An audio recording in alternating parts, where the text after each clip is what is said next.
itu baik. Amin.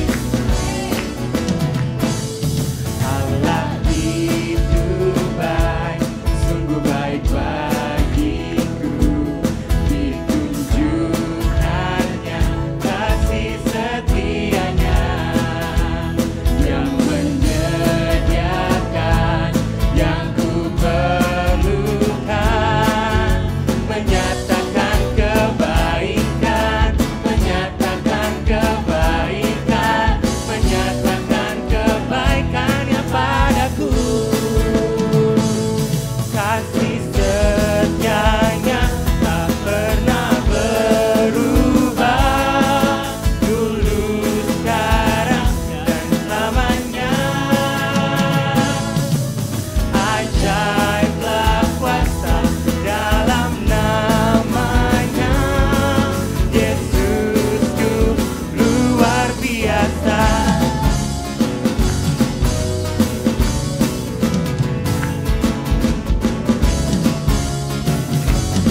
Ayo kita nyatakan Allah itu baik. Allah itu baik, sungguh baik bagiku. Ditunjukkannya kasih setianya yang menyediakan yang ku perlukan, menyatakan kebaikan, menyatakan kebaikan, menyatakan kebaikannya padaku. Kasih setianya tak pernah berubah, dulu, sekarang, dan selamanya. Ajaiblah kuasa dalam namanya, Yesusku luar biasa.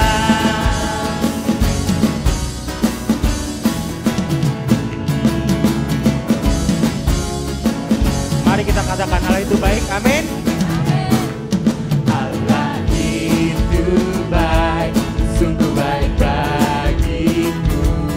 Ditunjukkannya kasih setianya yang menyediakan yang ku perlukan, menyatakan kebaikan, menyatakan kebaikan, menyatakan kebaikan padaku.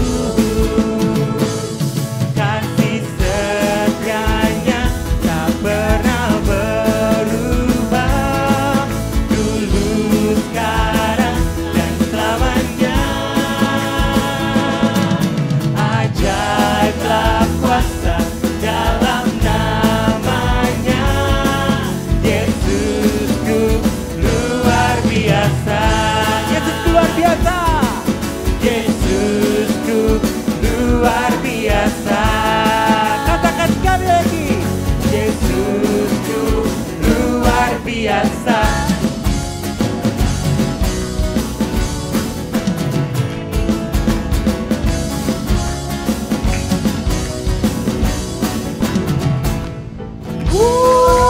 Amin, haleluya.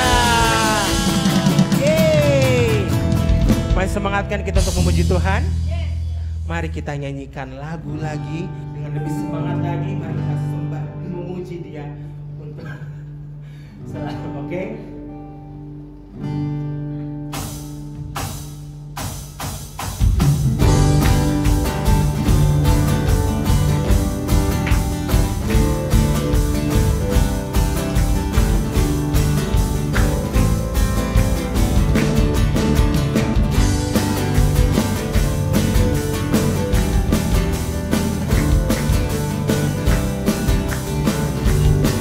Sama-sama kita katakan, begitu besar kasih.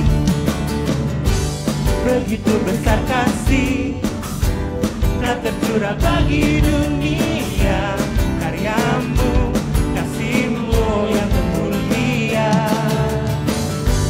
tiada terselami, besar dan ajaib perbuatanmu, kau beri hidupmu bagi diriku,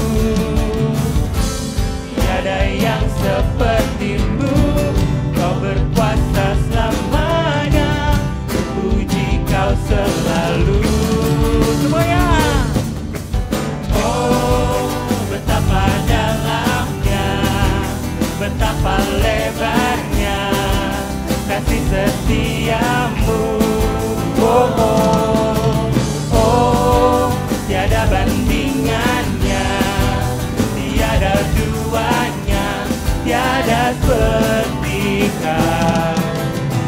Yesus Tuhanku. Oh, oh, oh, oh, oh, oh, oh, oh. Begitu besar kasih telah tercurah bagi dunia, karya-Mu, kasih-Mu yang tersedia.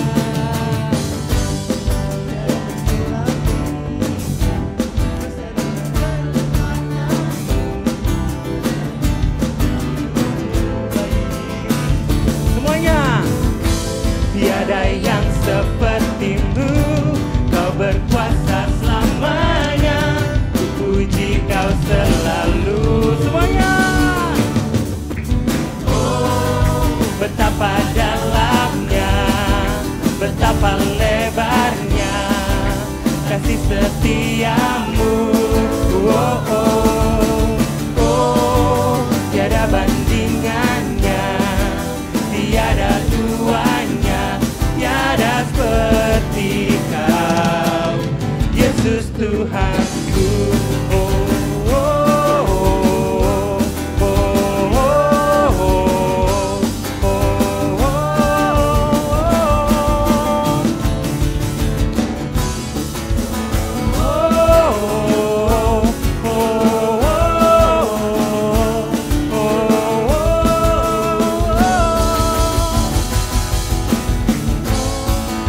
betapa dalamnya, betapa lebarnya kasih setia-Mu. Oh, oh, semuanya. Oh, tiada bandingannya, tiada duanya, tiada seperti Kau, Yesus Tuhanku. Tiada dalamnya, betapa lebarnya kasih setia-Mu. Oh, oh, oh, tiada bandingannya, tiada duanya, tiada seperti Kau, Yesus Tuhanku. Oh, oh, oh, oh, oh, oh,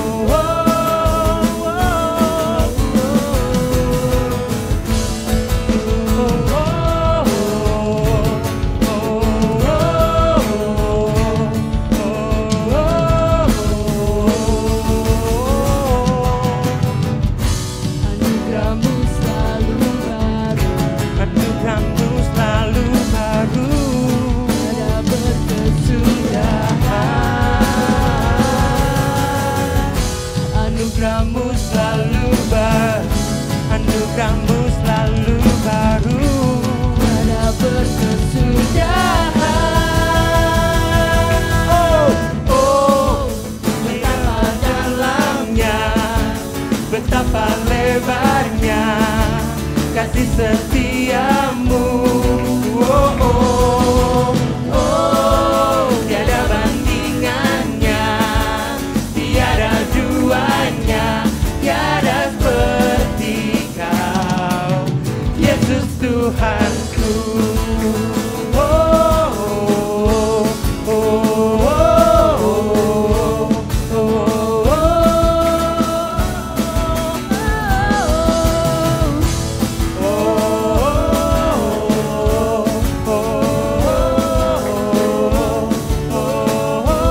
oh, Yesus Tuhanku. Amin.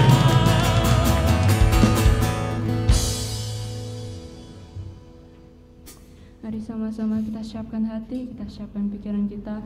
Kita akan masuk ke dalam hadirat Tuhan. Tuhan bertahta di atas pujian dan penyembahan kami. Dengan senang hati, dengan segenap jiwa,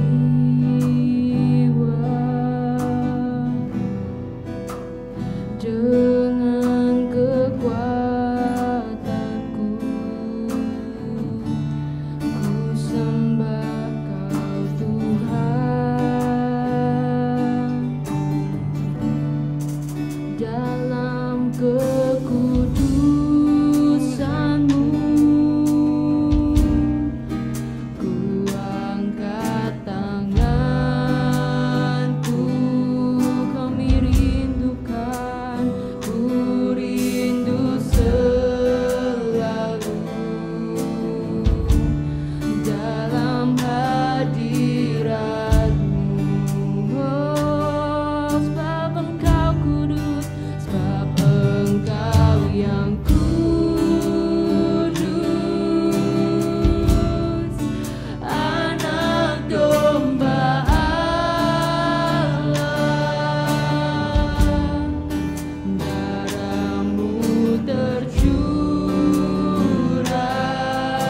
Anak domba Allah, darahmu tercurah di atas Kalvari. Engkau layak, Engkau yang layak. Terima semua pujian kami Tuhan. Terima pujian, hormat dan kuasa,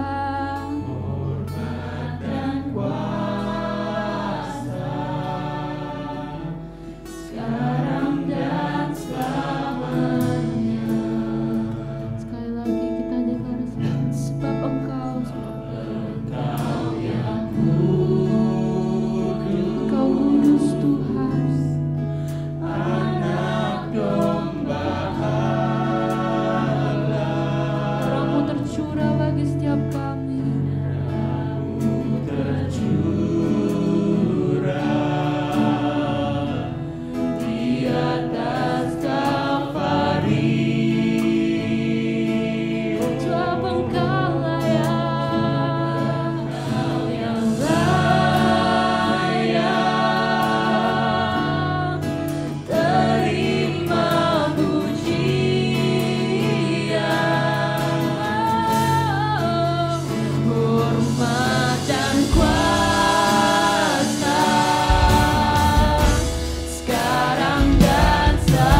Shalom warga kerajaan, Yohanes 3 ayat 16 mengatakan, karena begitu besar kasih Allah akan dunia ini, sehingga ia telah mengaruniakan anaknya yang tunggal, supaya setiap orang yang percaya kepadanya tidak binasa, melainkan beroleh hidup yang kekal. Saudara, pada malam hari ini kita bersyukur kalau kita boleh mengikuti ibadah Jumat Agung walaupun melalui online, tapi kita bersyukur karena pengorbanan Tuhan Yesus memberikan keselamatan bagi setiap kita. Saudara, sebelum kita mendengarkan kebenaran firman Tuhan, saya ingin menyampaikan beberapa hal. Yang pertama, bagi Bapak Ibu yang mengikuti ibadah online ini, rindu ingin memberikan persembahan, dapat mengirimkannya melalui QR gereja atau rekening gereja. Yang kedua, saya mengundang seluruh jemaat Tuhan Rock International Ministry Malaysia untuk bersama-sama hadir di dalam perayaan Paskah pada hari Minggu, tanggal 20 April 2025 pukul 10 pagi di gereja kita. Mari ajak saudara, sahabat, atau keluarga untuk datang bersama-sama. Saudara, sebelum malam hari ini kita mendengarkan kebenaran firman Tuhan, mari kita bersama-sama bersatu di dalam doa. Bapa di dalam kerajaan surga, kami bersyukur Tuhan untuk malam hari yang indah ini, untuk pengorbanan-Mu yang begitu besar bagi kami Tuhan. Kami bersyukur kalau hidup kami boleh ditebus, kami bersyukur Tuhan kalau hidup kami boleh diselamatkan. Kami bersyukur untuk karya salib-Mu yang senantiasa bekerja di dalam hidup kami Tuhan. Kami bersyukur untuk darah yang tercurah di atas kayu salib. Kami sungguh bersyukur Tuhan untuk segala kebaikan-Mu di dalam hidup setiap kami. Tuhan Yesus, malam hari ini kami mau siapkan hati kami Tuhan, untuk kami mendengarkan kebenaran firman-Mu Tuhan. Berfirmanlah bagi setiap kami Tuhan, dimanapun kami berada pada malam hari ini. Kami anak-anak-Mu siap mendengarkan Tuhan. Di dalam nama Tuhan kami Yesus Kristus. Haleluya. Amin.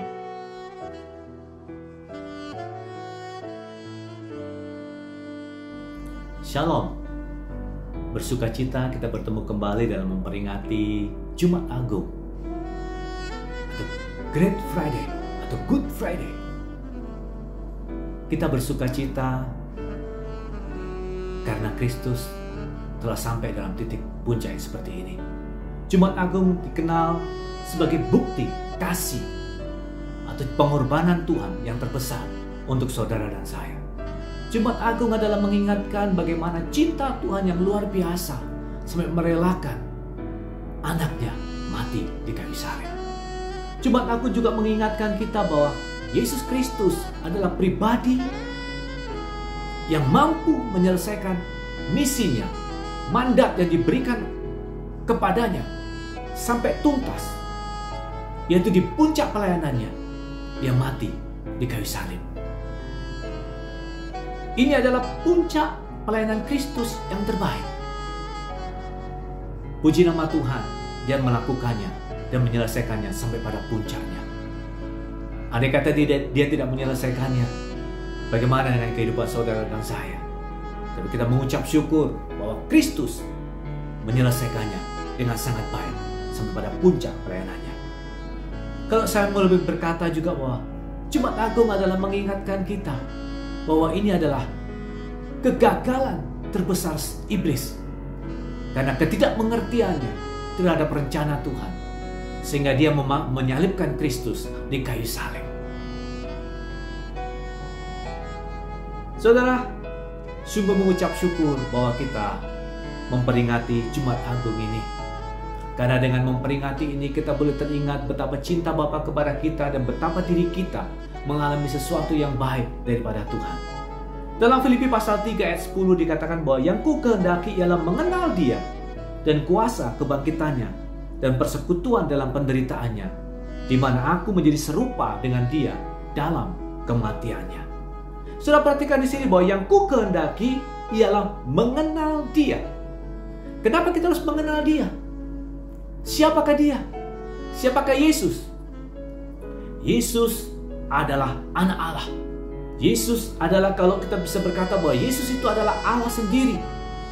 Yesus itu pribadi yang agung, pribadi yang disertai dengan pelayanan mujizat, perkara-perkara besar dan perkara-perkara yang dahsyat. Kristus adalah pribadi yang penuh dengan otoritas. Kristus adalah pribadi yang disukai banyak orang, dan punya kesempatan bahkan mau diangkat sebagai raja untuk orang Israel, orang Yahudi. Tetapi dia melepaskan itu pada saat dia hidup di dunia. Dia mengambil titik terbaik yang dia harus selesaikan, yaitu sampai di kayu salib. Ketika Jumat Agung, di mana Kristus disalib ini menjadi sebuah momen terbaik dalam kehidupan kita. Walaupun pada saat itu kita tahu bahwa Kristus sebelum dia mencapai dalam salib itu, dia suka berdoa kepada Tuhan, seandainya Tuhan bisa cawan ini lalu daripada aku. Tetapi bukanlah kehendakku, biarlah kehendak-Mu yang jadi. Ada sebuah pemikiran dan sebuah keputusan di sana kedua, bahwa aku harus menyelesaikan kehendak-Mu. Karena kehendak-Mu itu adalah yang terbaik. Kehendak-Mu sebenarnya adalah juga sama dengan kehendakku. Aku mau menyelesaikan misi ini dengan baik. Sudah mengenal, kalau sudah bisa menyebut bahwa dikatakan itu sebagai Jumat Agung, berarti di dalam Jumat Agung itu ada pribadi yang agung. Pribadi yang agung itu adalah Yesus Kristus yang luar biasa. Sampai dalam 1 Korintus pasal yang kedua ayat 2, Paulus mengatakan bahwa sebab aku telah memutuskan untuk tidak mengetahui apa-apa di antara kamu selain Yesus Kristus, yaitu Dia yang disalibkan. Saudara lihat sebuah pernyataan Paulus ini begitu menegaskan kepada kita bahwa dalam kehidupan kita mungkin kita bisa punya cerita yang banyak, kita bisa punya hal-hal yang terbaik mungkin dalam kehidupan kita, dalam pekerjaan kita, dalam pelayanan kita, dalam masa depan kita, dalam kehidupan keluarga kita, dalam kehidupan kemenangan mungkin dalam gereja kita. Tetapi Paulus mengatakan, aku telah memutuskan untuk tidak mengetahui apa-apa di antara kamu selain Yesus Kristus, yaitu Dia yang disalibkan. Jadi momen di mana Yesus yang disalibkan ini adalah momen terbaik.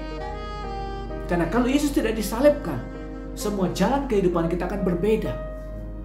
Kalau Yesus tidak disalibkan dan tidak menyelesaikan sampai pada salib, perjalanan kehidupan kita semua berbeda, dan cerita-cerita tentang kehidupan di dunia ini berbeda. Dan Paulus mengatakan, aku memutuskan untuk tidak mengetahui apa-apa di antara kamu selain Yesus Kristus. Yesus Kristus adalah seorang yang betul-betul pribadi yang memikat hati daripada kita semuanya. Setiap kali kalau kita memiliki sebuah pergumulan apapun, setiap kali kita perjalanan dalam kehidupan kita, dalam segala hal apapun, pastilah kita mengingat siapa yang memulai semuanya itu, siapa yang mengerjakan semua itu dalam kehidupan kita. Kita memutuskan dalam kehidupan kita, Yesus Kristus, Engkaulah yang selalu ingin aku kenal, dan aku ingin mengenalmu lebih lagi. Kita harus mengenal Dia. Dia yang pribadi yang sudah dari jauh dipersiapkan oleh Tuhan untuk sampai pada titik momen ini. Karena cintanya kepada saudara dan saya. Kalau saudara melihat tentang peristiwa di awal di mana kejatuhan manusia di dalam dosa. Di dalam Kejadian pasal 3 ayat 15 dikatakan bahwa aku akan mengadakan permusuhan antara engkau dan perempuan ini, antara ular dan perempuan ini, antara keturunanmu dan keturunannya. Keturunannya akan meremukkan kepalamu dan engkau akan meremukkan tumitnya. Jadi sudah melihat bahwa memang pribadi Yesus itu sudah dipersiapkan dari awal untuk meremukkan kepala si ular, yaitu iblis itu. Terkadang kalau sudah membaca dalam sebuah Alkitab dan merenungkan, dulu pertempuran, perselisihan terjadi antara Allah dan iblis, karena iblis memberontak kepada Allah. Dan pertempuran itu diramaikan dengan ketika Tuhan menciptakan manusia, lalu manusia digoda sama setan, digoda sama si iblis, dan manusia itu jatuh dalam dosa. Dan pertempuran ini, perselisihannya menjadi 3 pribadi, dulu antara Allah dan iblis, tapi di sini masuk manusia. Sehingga ada pertempuran antara iblis juga dengan manusia. Dan kalau jujur saja saya membaca Alkitab ini, kadang-kadang saya bisa merenungkan bahwa ternyata memang Tuhan menciptakan manusia. Meskipun dia jatuh di dalam dosa karena godaan daripada iblis, tapi sebenarnya kalau mau boleh dikata bahwa Tuhan menciptakan manusia adalah sebagai jalan dia untuk meremukkan kepala si iblis. Jadi kalau kita membaca dan merenungkan pada Yesus Kristus dari awal, yang lahir daripada rahim perempuan, itu manusia, dia diciptakan dari awal. Dia memang disitulah engkau dengan manusia ini, engkau bisa meremukkan kepala si iblis.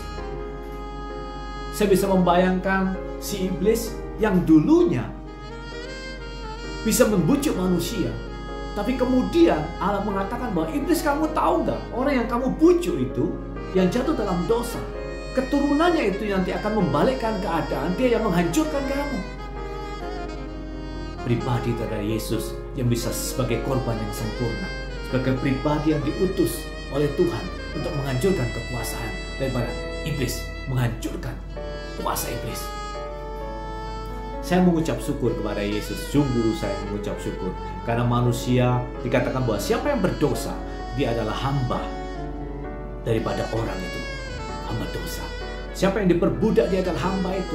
Tetapi kehadiran Kristus dan dia mati di kayu salib, dia setia sampai pada akhirnya, adalah untuk mematahkan semuanya ini. Dan dia rela. Pribadi adalah pribadi yang luar biasa. Sampai dikatakan dalam Yesaya 53, dikatakan bahwa ia dihina dan dihindari orang, seorang yang penuh kesengsaraan dan yang biasa menderita kesakitan. Ia sangat dihina sehingga orang menutup mukanya terhadap dia, dan bagi kita pun dia tidak masuk hitungan. Tetapi sesungguhnya penyakit kita lah yang ditanggungnya dan kesengsaraan kita lah yang dipikulnya. Padahal kita mengira dia kena tulah, dipukul dan ditindas Allah. Tetapi dia tertikam oleh karena pemberontakan kita, dia diremukkan oleh karena kejahatan kita. Ganjaran yang mendatangkan keselamatan bagi kita ditimpakan kepadanya, dan oleh bilur-bilurnya kita menjadi sembuh. Perhatikan di sini bahwa Kristus adalah pribadi yang memang punya mandat untuk mengalami penderitaan. Bayangkan kalau saudara punya mandat seperti itu dalam kehidupan saudara. Saya yakin banyak orang punya misi dan visi ke depannya. Masa depan saya adalah masa depan yang cerah, masa depan yang gilang gemilang. Saya nanti mungkin ke depannya saya bekerja dengan sukses, saya bisa mengumpulkan keuangan yang cukup, mungkin saya akan beli rumah yang bagus, saya akan memiliki kendaraan yang bagus. Semua punya misi, visi, dan seperti saya punya anak-anak yang bisa sekolah dengan baik. Tapi Kristus terbalik. Kristus punya misi bahwa kamu nanti akan dihina. Pengorbanan kamu, pemikiran kamu terhadap mereka itu akan disalahartikan. Maka mereka akan menghina kamu, mentertawakan kamu, meremukkan kamu.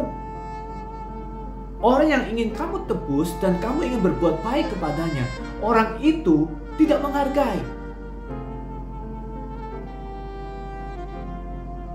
Misi Kristus ketika disalibkan adalah misi yang terbaik.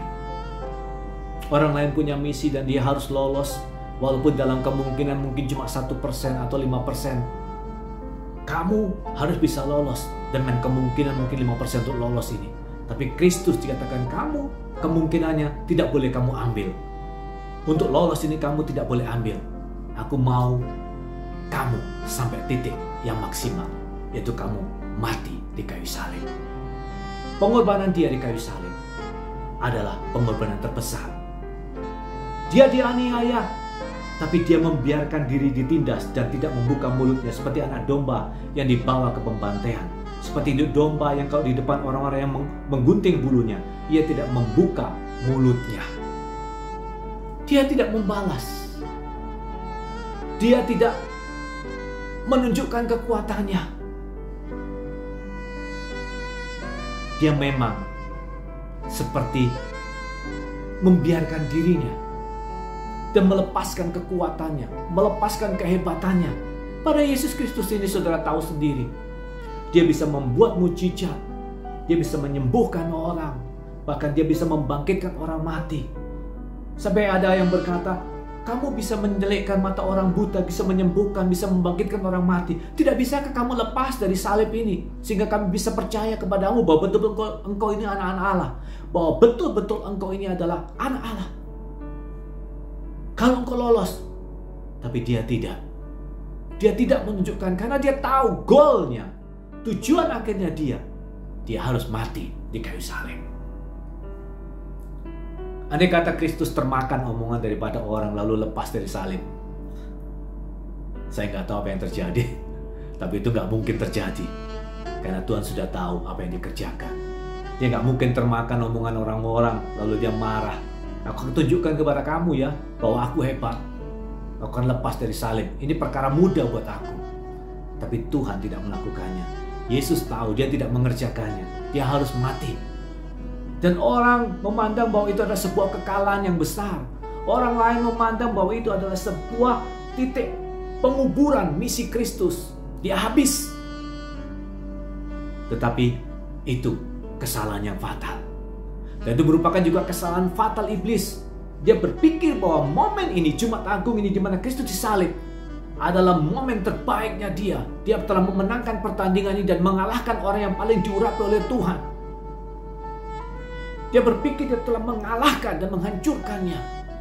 Dan dia mungkin tertawa, dia berkata bahwa aku menang, aku telah mengalahkan pribadi yang diutus oleh Tuhan, yang diurapi Tuhan. Bahkan pribadi yang dipercaya oleh Tuhan, anaknya sendiri yang hebat, aku telah berhasil membunuhnya dan menghancurkannya di kayu salib. Itu adalah kesalahan terbesar musuh. Dia tidak tahu. Itu membuktikan bahwa musuh saudara bukanlah pribadi yang Maha tahu.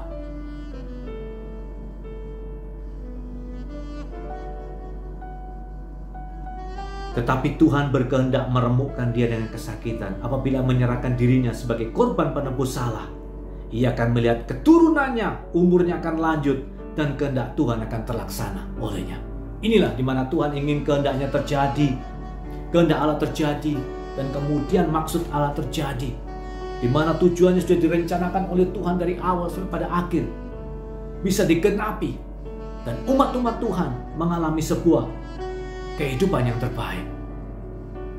Bukti kasih Bapa, meskipun dia tidak disukai oleh banyak orang, dia memberikan dirinya untuk disalib.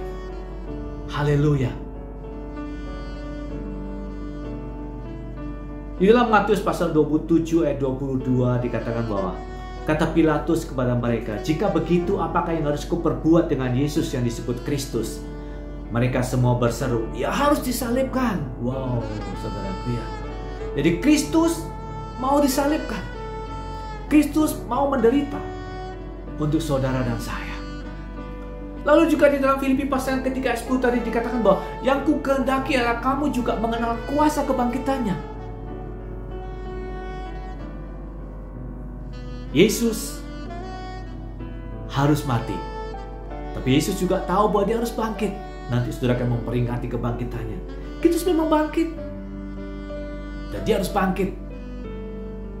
Karena ketika dia bangkit, dia membuktikan bahwa segala sesuatu yang mereka pikirkan sebagai kekalahan, itu adalah sebuah kebodohan. Ketika mereka berpikir bahwa itu adalah akhir segalanya bagi kekuatan Allah ataupun aliansi Allah ataupun pekerjaan Allah. Tetapi itu adalah awal kegagalan mereka. Dan mereka akan melihat bahwa semuanya itu dalam maksud rencana Tuhan, justru membalikkan keadaan dan Kristus bangkit. Kita tidak bersedih karena kita sudah tahu bahwa Kristus akan bangkit. Kita tahu bahwa Kristus telah bangkit. Kita tahu bahwa Kristus sudah mengalahkan semuanya itu. Tapi Allah membangkitkan dia dengan melepaskan dia dari sengsara maut. Karena tidak mungkin ia tetap berada dalam kuasa maut itu. Kisah Para Rasul pasal 2 ayat 24 dan 32. Yesus inilah yang dibangkitkan Allah. Dan tentang hal itu kami semua adalah saksi. Rasul-rasul adalah saksinya. Dan kita mengenal kuasa kebangkitannya, betapa dahsyat itu bekerja dalam diri kita. Lalu juga kita harus masuk dalam persekutuan dengan penderitaannya. Ketika kita mengenal Kristus begitu menderita di muka bumi ini, penderitaan kita saat ini tidak sebanding dengan penderitaan Kristus. Bagi saudara pernah mengalami aniaya, tapi ketika saudara menguatkan diri saudara melihat pribadi Yesus yang dianiaya, yang begitu hebatnya mengalami penderitaan untuk saudara dan saya, saudara dikuatkan ketika saudara menghadapi aniaya. Meskipun tidak semuanya, saya yakin saudara dan saya pernah mengalami keadaan yang mungkin tidak baik. Mungkin saudara ditolak karena saudara percaya kepada Kristus. Saudara mungkin dihindari karena saudara percaya kepada Yesus. Saudara mungkin kesulitan mendapatkan pekerjaan karena iman saudara kepada Yesus. Saudara mungkin kurang sahabat karena saudara dijauhi karena saudara percaya kepada Yesus. Itu aniaya yang mungkin yang tidak seberat Kristus. Tapi saudara harus kuatkan. Saudara tahu bahwa penderitaan adalah jalan menuju kemuliaan. Penderitaan adalah jalan menuju kehidupan. Karena itu ketika saudara bersekutu dengan penderitaannya, Kristus, saudara harus mengerti bahwa ketika saudara mengalami sebuah aniaya, saudara sudah mendekati kemuliaan. Dalam 2 Korintus pasal 4 ayat 17 dikatakan bahwa sebab penderitaan ringan yang sekarang ini mengerjakan bagi kami kemuliaan kekal yang melebihi segala-galanya. Jauh lebih besar daripada penderitaan kami. Saya melihat penderitaan adalah awal menuju kemuliaan. Jadi jikalau saudara mengalami sebuah aniaya, saudara harus mengucap syukur bahwa ketika saudara mengalami aniaya karena saudara mengikut Kristus, karena iman saudara kepada Kristus, itu adalah jalan menuju kepada kemuliaan. Bahkan Matius pasal 5 ayat 10 mengatakan bahwa berbahagialah orang yang dianiaya oleh sebab kebenaran, karena merekalah yang empunya kerajaan surga. Puji nama Tuhan, saudara dan saya bersekutu dengan penderitaan Kristus. Jadi saudara melihat bahwa ketika penderitaan saudara karena Kristus, saudara melihat bahwa kemuliaan itu akan datang kepada saudara. Kemuliaan biasanya diawali dengan penderitaan. Jadi ketika saudara mengalami sebuah penderitaan karena Kristus, saudara melihat kemuliaan akan datang kepada saudara. Pengangkatan akan datang kepada saudara. Penghormatan akan datang kepada saudara. Sudah terbukti. Ketika Kristus mati di kayu salib, lalu dia bangkit. Filipi pasal 2 dikatakan bahwa dia menderita, dia taat sampai mati. Dan kamu tahu nggak, ketika dia taat sampai mati itu, Allah mengaruniakan kepadanya nama di atas segala nama, untuk menghargai kemampuan dia menanggung penderitaan, untuk menghargai kesanggupan dia menerima mandat yang Tuhan berikan kepadanya, meskipun itu tidak enak buat kehidupannya. Tuhan menghargainya. Jikalau saudara dan saya kuat dalam hidup ini, saudara akan melihat kemuliaan Tuhan. Seringkali orang gagal di sini. Orang ketika menderita sedikit, dia berkata, aduh, aku nggak kuat. Aku nggak sanggup mengikuti ini. Lebih baik aku menyerah saja. Padahal sebenarnya tinggal sedikit waktu lagi, kalau engkau bisa tahan, engkau akan melihat kemuliaan Tuhan. Tapi karena kegagalan kita untuk menanggung penderitaan itu, padahal sebenarnya Tuhan Yesus menyertai kita. Tuhan Yesus berkata, jangan takut karena aku telah mengalahkan dunia. Aku memberikan kepada kamu roh yang lebih besar daripada dunia ini. Sebenarnya engkau sanggup. Kalau engkau bisa menahannya, aku memberikan kemuliaan dan menghargai kamu. Belajarlah saudara ketika sudah mengalami sebuah penderitaan. Mungkin karena hal-hal, saya nggak tahu penderitaan apa yang sudah alami. Mungkin ekonomi yang sulit, atau sakit, atau apa, atau dianiaya, atau dijauhi sama keluarga, atau lain-lain. Lalu saudara rasanya tidak kuat, Tuhan saya tidak sanggup. Saya tidak sanggup, saya lebih baik memilih meninggalkan engkau karena aku sudah tidak sanggup. Saudara tahanlah, lihatlah penderitaan Kristus, lihatlah ketika dia berhasil menyelesaikannya, betapa besar kemuliaan disediakan kepadanya. Begitupun dengan saudara. Kalau saudara bisa bertahan dalam penderitaan, sudah melihat salib Kristus, melihat penderitaan Kristus untuk saudara dan saya, supaya saudara diselamatkan. Dia tidak akan meninggalkan saudara, dia menyertai saudara, dia akan memampukan saudara. Tidak mungkin dia meninggalkan saudara, tidak mungkin dia membiarkan saudara gagal, tidak mungkin saudara Tuhan meninggalkan saudara. Tapi saudara bertahan, saudara lihat penderitaan Kristus, saudara bersekutu dengan penderitaannya, saudara menerimanya dengan sukacita, berbahagialah. Dikatakan, karena engkau punya kerajaan surga. Engkau yang sebentar lagi akan melihat kemuliaan Tuhan dinyatakan dalam kehidupanmu. Kuatkanlah iman saudara, kuatkanlah pengharapan saudara. Filipi 3 ayat 10 tadi juga dikatakan bahwa engkau serupa dalam kematian. Kematian Kristus adalah kematian untuk menanggung dosa saudara. Karena itu, saudara juga harus mati bersama-sama dengan Kristus. Saudara, kematian saudara adalah kematian terhadap dosa. Kita tinggalkan lagi kehidupan kita yang lama. Kita tinggalkan kehidupan kita yang berdosa. Kita tinggalkan kehidupan kita yang tidak menyenangkan Tuhan. Karena Tuhan telah mati bagi kita untuk menebus dosa-dosa kita. Tidak mungkin kita tinggal lagi di dalam dosa yang membuat Tuhan bersedih. saudara dan saya diberikan kemampuan oleh Tuhan. Kita selalu membereskan diri dengan Tuhan. Sebab kematiannya, Roma pasal 6 ayat 10 dikatakan bahwa sebab kematiannya adalah kematian terhadap dosa, satu kali dan untuk selama-lamanya, dan kehidupannya adalah kehidupan bagi Allah. Kristus hidup bagi Allah. Saudara dan saya juga hidup bagi Allah. Demikianlah hendaknya kamu memandangnya bahwa kamu telah mati bagi dosa, tetapi kamu hidup bagi Allah dalam Kristus Yesus. Jadi saudara dan saya, ketika saudara mengenal Kristus, saudara juga mengenal persekutuan dengan Dia. Mengenal Dia, saudara juga persekutuan dan penderitaan Dia. Dan saudara juga harus serupa dalam kematiannya. Saudara meninggalkan kehidupan saudara yang berdosa. Kita bekerja. Karena itu dikatakan bahwa kita mengasihi Kristus. Bukan kita dahulu mengasihi Kristus. Tapi karena Kristus yang dahulu mengasihi kita. Karena itulah kita mengasihi Dia. Karena Tuhan Yesus telah mati di kayu salib untuk saudara dan saya. Karena itulah kita mengasihi Dia. Kita mengasihi Dia adalah dengan serupa dalam kematiannya.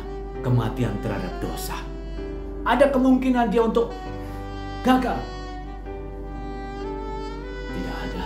Karena Dia tahu Dia memang hidup untuk mati bagi dosa. Dia adalah pribadi yang sempurna. Dia adalah korban yang sempurna. Saudara berusaha mati untuk Tuhan. Mati bagi dosa. Saudara menyenangkan Tuhan. Renungkanlah kehidupan saudara. Betapa Tuhan telah mati untuk saudara. Dia mengasihi saudara dan mencintai saudara. Dia menghargai saudara. Dia menginginkan saudara supaya mengenal Dia. Mengenal kuasa kebangkitannya. Mengenal penderitaannya, bersekutu dalam penderitaannya. Dan juga saudara serupa dalam kematiannya. Mulai dari sekarang, saudara, ketika saudara bersalah ataupun berdosa, pasti saudara melihat, oh Tuhan Yesus, Engkau telah mengasihi aku begitu besar. Engkau telah mati bagiku yang berdosa. Aku tidak mau lagi tinggal di dalam dosa. Karena Engkau tidak suka.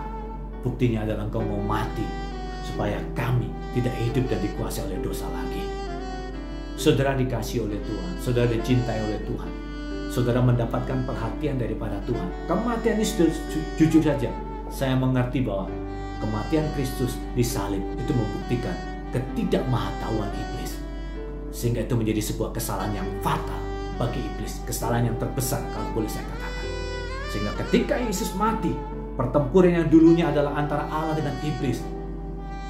Perselisihan antara Allah dengan iblis. Lalu Allah menciptakan manusia sebagai pribadi yang fana. Pribadi dari daging. Bukan bersifat sepenuhnya roh, ada daging, ada sesuatu yang bentuk dari tanah liat, tapi dijatuhkan oleh musuh. Tapi justru pribadi yang lemah ini ternyata memutarbalikkan keadaan dengan kematian Kristus di kayu salib. Dia meremukkan kepala iblis. Jadi kalau saya boleh melihat bahwa kematian Kristus di kayu salib itu adalah cara Tuhan untuk mengolok-olok iblis. Cara Tuhan untuk mempermalukan iblis. Bahwa kamu yang menyebut dirimu lebih kuat, kamu yang dulunya mungkin mampu membuat manusia dalam dosa dan dia menjadi budak dosa. Sekarang keadaan itu terbalik. Dan aku membuat kamu mengerti bahwa ada pribadi seperti janjiku yang kuucapkan di awal-awal. Keturunan yang akan meremukkan kepalamu. Orang yang lemah, pribadi yang lemah yang menurut kamu remehkan yang kekuatannya. Tapi bersama dengan aku dan aku telah memakainya untuk meremukkan kamu. Dan kamu berada dalam kekalahan yang paling besar. Renungkanlah firman Tuhan ini. Betapa pribadi yang mencintai kita itu rela mati buat saudara dan saya. Saya merenungkan penderitaan Kristus ini dengan sebuah pujian yang saya nyanyikan buat saudara untuk mengingat kematian Kristus. Karena Dia adalah Sang Pelaksana yang agung, yang hebat, pengemban misi yang terbaik, dan yang menyelesaikan misi dengan sangat baik sampai pada kematiannya. Haleluya. Sang Pelaksana yang setia dan berhasil gemilang selesaikan misi beratnya. Layak ditinggikan, dimuliakan,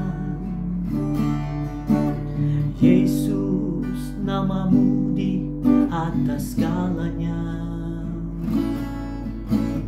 Dengan taat setia sampai salib, korbankan hidupnya, nyawa diberikan, rela direndahkan, ditertawakan. Yesus disiksa tanpa perlawanan. Kami memuji pelaksana yang hebat, misi yang berhasil, surga pun bersorak. Umat pilihanmu bergembira ditebus, sambut kemenangan Yesus Kristus, Sang Pelaksana yang agung.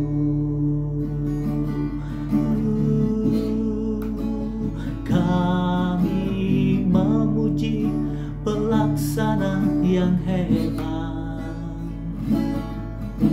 misi yang berhasil, surga pun bersorak. Umat pilihanmu bergembira ditebus, sambut kemenangan Yesus Kristus, Sang Pelaksana yang agung. Sambut kemenangan Yesus Kristus, Sang Pelaksana yang agung. Sambut kemenangan Yesus Kristus, Sang Pelaksana yang agung. Pelaksana yang agung ini menyelesaikan tugasnya dengan dia sampai klimaks, mati di kayu salib. Bagi musuh, kematian di kayu salib seperti kekalahan Allah di pihak Allah. Tapi ketidakmengertian mereka adalah memberikan hasil yang sebaliknya, bahwa kematian Kristus itu membuat surga bersorak. Misi berhasil, misi berhasil. Yesus mati di kayu salib, misi berhasil. Umat-umat yang ditentukan untuk selamat, yang ditebus, saudara dan saya, bersorak-sorai karena saudara mengerti, oh, jalan yang selama ini tidak bisa kami peroleh untuk memperoleh penebusan daripada dosa. Dengan korban-korban hewan semua kami tidak sanggup. Tapi ada korban yang sempurna, yaitu Yesus. Kami bisa mendapatkan penebusan yang sesungguhnya. Misi berhasil. Kami semua bersorak-sorai. Pihak Allah bersorak-sorai. Pihak orang-orang yang ditebus oleh Tuhan juga bersorak-sorai. Saudara dan saya memandang kematian Kristus adalah puncak kemenangan dalam kehidupan saudara dan saya. Biarlah firman Tuhan yang saya bagikan ini boleh menguatkan kita semuanya, dan kita boleh menikmati kegembiraan ini dengan merayakan Jumat Agung. Walaupun kita bersekutu dengan penderitaannya dia dan mengingat kematiannya, tetapi di dalam hati kita juga mengucap syukur. Ada pribadi yang mencintai kita, yang mati buat kita, dan olehnya kita memperoleh hidup yang baik sampai dengan detik hari ini. Mari kita berdoa. Bapa, terima kasih buat firman-Mu. Terima kasih buat renungan pada hari ini untuk mengingat kematian-Mu di kayu salib. Kami tahu Engkau mencintai kami tahu Engkau mengasihi kami. Kami tahu Tuhan Engkau sangat menyayangi kami. Dan kami memuji-muji Engkau karena Engkau adalah pribadi yang agung. Kami memuji Engkau karena Engkau Yesus adalah layak menyandang nama dari segala nama. Engkau Yesus adalah pribadi yang layak untuk kami puji. Engkau Yesus adalah pribadi yang layak kami sembah. Engkau Yesus adalah pribadi yang layak kami agungkan. Kami menghormati kematian-Mu di kayu salib. Kami menghormati pengorbanan-Mu yang luar biasa. Kami menghormati kesanggupan-Mu menyelesaikan tugas yang luar biasa dan mandat yang luar biasa ini. Kami memberikan penghormatan setinggi-tingginya buat Engkau yang mau mati buat kami, ditertawakan dan dihina, direndahkan tanpa membalas. Kami menghormatimu, kami menyembahmu, kami meninggikanmu. Kami sungguh mengucap syukur buat kebaikan dan karunia Tuhan dalam kehidupan kami. Terima kasih Bapa, terima kasih Bapa, terima kasih. Biarlah melalui pengabdianmu dan pengorbananmu di salib, umatmu yang mendengarkan renungan ini, Engkau berkati mereka. Engkau bawa mereka dalam dimensi yang lebih dalam. Mereka tidak takut lagi menghadapi kehidupan ini karena ada pribadi yang mati buat mereka. Ada pribadi yang telah menebus mereka. Ada pribadi yang menanggung penderitaan mereka. Ada pribadi yang menanggung segala sakit penyakit mereka. Bahkan masa depan mereka pun telah dipikirkan oleh pribadi yang telah mati di kayu salib, yaitu Yesus Kristus yang menang ini dan telah tunduk sampai pada akhirnya. Biarlah setiap kami yang mendengarkan firman ini boleh diberkati, dikuatkan, dan kami mengalami pertolongan daripada Tuhan. Dan kami akan melihat kemuliaan Tuhan dinyatakan dalam kehidupan kami. Terima kasih Tuhan, terima kasih. Biarlah segala berkat yang terbaik turun atas umatmu semuanya. Dalam nama Bapa dan Roh Kudus, dalam nama Tuhan Yesus Kristus yang mengasihi kami semuanya. Kami mengucap syukur buat renungan pada hari ini. Tuhan memberkati kita semuanya. Dalam nama Yesus. God bless you.